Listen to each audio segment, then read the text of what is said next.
ሰላም ጤና ይስጥልን እንዴት ናችሁ? ዛሬ መጋቢት 2 2018 በአዳማ ገበያ የዋለውን የበሬ ዋጋ ልነግራችሁ መጥቻለሁ። ምናልባት የቪዲዮ ጥራት ላይ ይኖር ይችላል። ማታ ሰዓት ይዞን በጊዜ ወደ ሼድ አላስገባንም። ከገቡ በኋላ ነው ቪዲዮን የቀዳሁት ስለሆነ የበሬዎቹ ዋጋ ልነግራችሁ መጥቻለሁ። እነዚህ በሬዎች የገዛ ነው ያው ከአዳማ ገበያ ነው የገዛ ነው። ባለፈው ሳምንት የገበያ ሁኔታ በጣም ውድ ነበረ። በዚህኛው ሳምንት ደግሞ ትንሽ ለውጥ አለ። ትንሽ ቀንሷል እግዚአብሔር ይመስገን። ስለዚህ አድላቢዎች አንዳንድ ጊዜ ገበያ ከፍ ይላል ወይ ዝቅ ይላል። ስለዚህ ገበያን አንዳንድ ጊዜ ማጥናት ግድ ነው።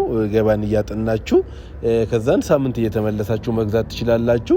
ቢያንስ ከሳምንት በዛሬው ላይ ሳየው የ10 ሺህ እና የ15 ሺህ ብር በአንድ በሬ ላይ ለውጥ አለው። ስለሆነ እነዚህ በሬን እያንዳንዱ ስንት እንደገዛ እነግራችኋለሁ።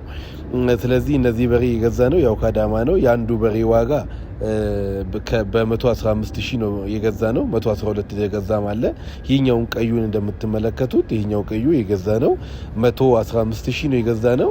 ቀጥታ የገዛ ነው ከነጋዴ ሳይሆን ከገበሬ ነው የገዛ ነው። ለዚህ ነው የቀነሰም። ይሄኛውንም በተመሳሳይ ዋጋ 115 ሺህ ነው የገዛ ነው።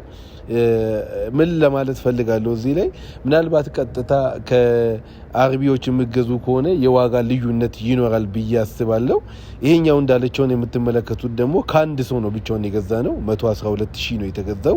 ይሄ በሬ ትንሽ ጊዜ ይጠይቃል፣ 2 ወር ይጠይቃል ለመደለብ። ከደለበ ግን 170 የሚሸጥ በሬ ስለሆነ በሬ ስትገዙ ምናልባት ትንሽ በሬ 3 4 5 የምትገዙ ከሆነ ከአድላቢዎች ሳይሆን ቀጥታ ከገበሬ ከአርሶ አደሩ ከአርብቶ አደሩ ብትገዙ ይመረጣል።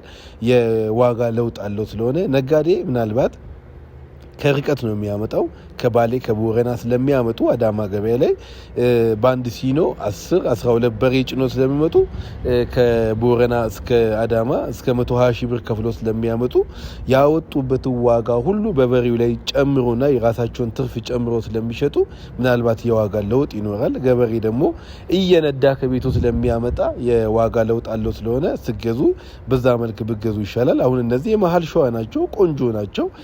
ምናልባት 115 እና 112 የተገዙት እስከ 160 170 ምን ሸጥ ከሆነ በዚህ በሁለት ወር ውስጥ ደግሞ እስከ 20 ሺህ ብር ቢበላ በአንዱ በሬ ላይ 20 ራሱ ቢገኝ መልካም ነው እላችኋለሁ። ስገዙ በዚህ ሁኔታ ግዙ። ልክ ማታ እንዳስገባን ያው የተለያየ ገበያ ዞሩም ፕላስ ደግሞ ሳይዞሩም ቀጥታ ከዛው ከአዳማ አካባቢ እና አጎራባች ከተሞች ሊመጡ ይችላሉ። ስለሆነ ምናልባት ብዙም ላይ ጎዱ ይችላሉ። እነዚህ አሁን መኖን ስለፈለጉ ልክ እንደመጡ መኖን ሰጠናቸው። የምንሰጠው መኖም ያው ሳር ነው የምንሰጠው። ሳር በዚህ ሰዓት የምንሰጠው ለምንድን ነው?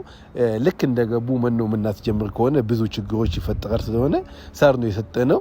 ሳርም በሰጠን በማግስቱ ነው እንግዲህ ሕክምና ማድረግ ያለብን። ለምን ልክ በፊት እንዳልኳቸው የተለያዩ ገበያን ዞሮ ስለሚመጡ የተለያዩ ገበያ ባይዞሩም ከዛ አካባቢ ራሱ ቢመጡም ምናልባት የተለያየ ገባን የዞሩ ደግሞ ሌላ ገበያ መሀል አለ። ስለሆነ ከብዙ ከብት ጋር ስለሚቀላቀሉ በሽታውን የመካፈል የማስተላለፍ ሁኔታ ሊኖር ይችላል። ስለሆነ ምናልባት እሱ ላይ ጥንቃቄ ማድረግ ነው። በሬዎች ሳታስገቡ በፊት መኖዎቹን ማስገባት ግድ ነው። አሁን የኛውን እንደምታዩት በሬዎች ሳይገቡ በፊት ነው መኖን ያስገቡት። ይሄ መኖ በብዛት ትጠይቁኛላችሁ። መኖ ሱፐር መኖ የት ነው የምናገኘው? ምንድነው ሱፐር መኖ የምትሉት? ይኸውላችሁ ይሄኛው ሱፐር መኖ ወይም ደግሞ ማድለቢያ መኖ ይባላል። እዚህ ጽሁፍ ላይ እንደምትመለከቱት የበሬ ማድለቢያ ሱፐር መኖ ይላል። ከሱፐር መኖ በታች ደግሞ ኖርማል መኖ አለ፣ በፒሌት አለ፣ በመኮሮኒ መልክም። ይሄኛው ያሁኑ ግን በዱቄት መልክ ነው ያለው። ስለሆነ እሱ መጠቀም ትችላላችሁ፣ ፊኖ መጨመር ትችላላችሁ። ስለዚህ ይሄኛውን ጨምራችሁ አተር ገለባን ጨምራችሁ በቀን 2 ያበላችሁ በሬዎችን ማድለብ ማወፈር ትችላላችሁ። በ2 ወር ውስጥ መደለብ ይችላሉ። ዛሬ መጋቢት 2 ነው ያሳየዋችሁ። ምናልባት ከጊዜ በኋላ ምናልባት የዛሬ ወር ከሚቀጥለው ወር ላይ ምናልባት አሳያችሁ ይሆናልና ምን ያህል እንደጨምሩ አሳያችኋለሁ። ስለዚህ ግዢ ላይ መጠንቀቅ ነው። ከገበሬ መግዛታችሁ መጠቅማችሁ ምንድነው ስትሸጡ ኪሳራ የሚባል አትገናኙም ማለት ነው። ማለት ያትራፊ በእናንተ ላይ አይተርፍም ማለት ነው።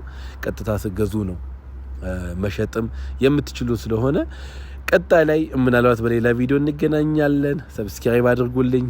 መልካም ቀን ይሁንላችሁ።